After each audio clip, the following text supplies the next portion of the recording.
औरंगजेब आलमगीर के पास ना एक बहरूपी आ गया, बात बड़ी काबिल तवज्जो करने लगा, रूप तब्दील कर करके दिखाता है।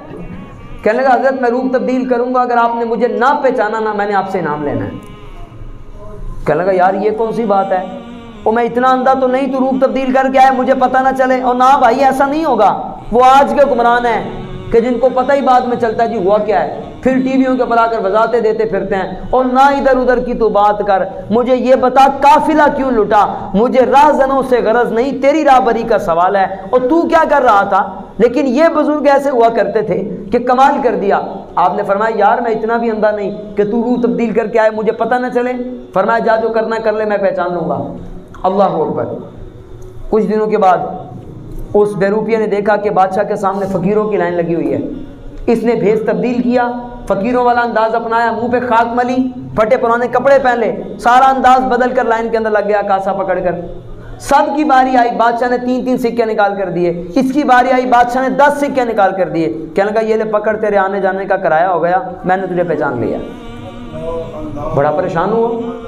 दूसरी दफ़ा देखा बादशाह के सामने उस्तादों की लाइन लगी है, वो उस्तादों का इंतखाब कर रहा है।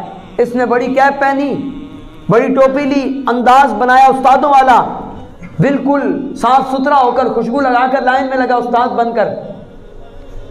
जब लाइन के अंदर लगा ना, जब उसके पास पहुंचा तो बादशाह ने फिर 10 सिक्के हाथ में रखे। कहता यार क्यों वक़्त ज़ाया कर रहा है, तेरे आने जाने का कराया, और जा मैंने तुझे पहचान लिया है। मेरे नबी ने ऐसे नहीं फरमाया था इत्तकू फरासतल मोमिन फइन्नहु यंजुरु बिन्नूरिल्लाह, फरमाया मोमिन की फरासत कल्बी से बचो, तुम समझते हो वो आंखों से देख रहा होता है, वो अल्लाह के दिए हुए नूर से हर चीज़ को देख लेता है।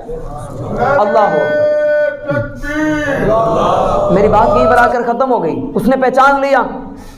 अरसा दराज गुजरने के बाद 2 साल तक वो रूप तब्दील करता रहा। बादशाह हर दफ़ा पहचान लेता है, क्योंकि औरंगजेब आलमगीर आज के बादशाह की बात तो मैं कर नहीं रहा, ये मुल्ला जीवन के शागिर्द हैं जिन्होंने तफसीर अहमदी लिखी है, बड़े बड़े उलमा के शागिर्द हैं।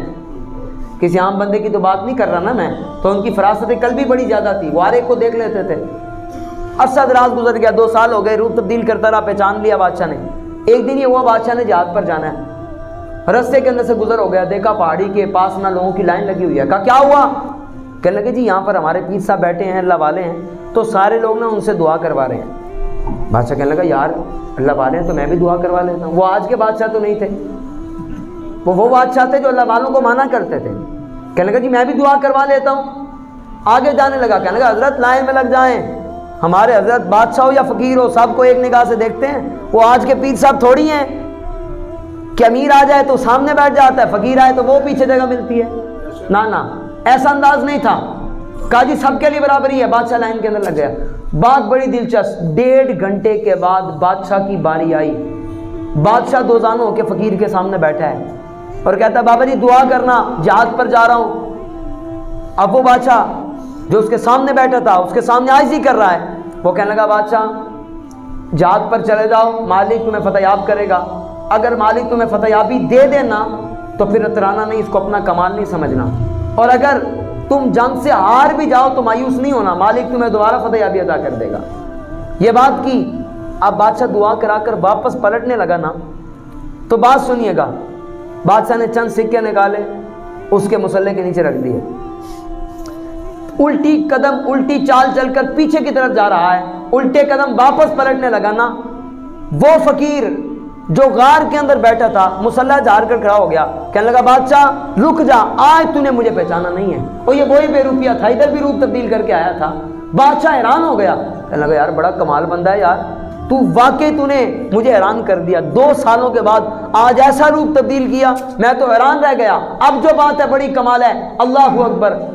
बादशाह कहने लगा बता फिर क्या चाहता है? तूने कहा था जो मांगूंगा आपको देना पड़ेगा। तो कहने लगा हजरत जो आपका ताज है ना मुझे चाहिए। सबसे कीमती ताज होता था बादशाहों का, सबसे कीमती जवाहरात उसके अंदर जड़े होते थे। कहने लगा ये चाहिए। बादशाह ने ताज उतारा, कदमों में रख दिया। कहने लगा यार ये ले ले, ये तो मैंने अपनी मर्जी से दिया ना, जो तूने कहा है, लेकिन मैं जंग के अंदर जा रहा हूँ, वापस आऊंगा, मेरे पास दोबारा आ जाना, तुझे और भी इनाम दूंगा। अल्लाहु अकबर, कमाल हो गया। जब बादशाह वापस पलटने लगा, फकीर खड़ा हो गया, उसकी आंखों में आंसू थे। कहने लगा बादशाह सलामत, ٹھہریے, اپنا تاج اٹھا لیں, مجھے ان تاجوں کی ضرورت نہیں ہے.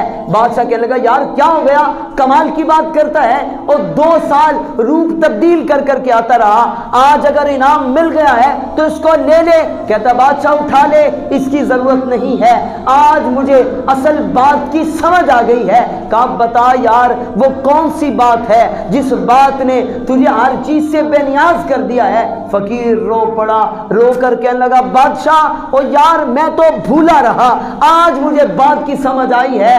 میں نے تجھے دھوکہ دینے کے لیے اپنے نبی کا انداز اپنایا ہے. تیرے جیسے بادشاہوں کے تاج اور میرے قدموں میں آ گئے ہیں. بادشاہ تصور کر, اگر میں اپنے نبی کا سچا غلام بن جاؤں گا تو مالک مجھے کتنا انعام عطا کر دے گا. یا رسول اللہ, تو ان کا انداز اپنائیے گا. کابھی تو میں نے صرف دھوکہ دیا تھا, ان کا انداز اپنایا تھا. بادشاہوں کے تاج قدموں میں پڑے ہیں, اگر میں ان سے وفاداری کروں گا تو پھر مالک کتنا انعام عطا کر دیں گے. تو اولیاء کا کردار, اولیاء کی سیرت ہمیں یہ پیغام دیتی ہے. اللہ کیے جانے سے اللہ نہ ملے, اللہ والے ہیں جو اللہ سے ملا دیتے ہیں.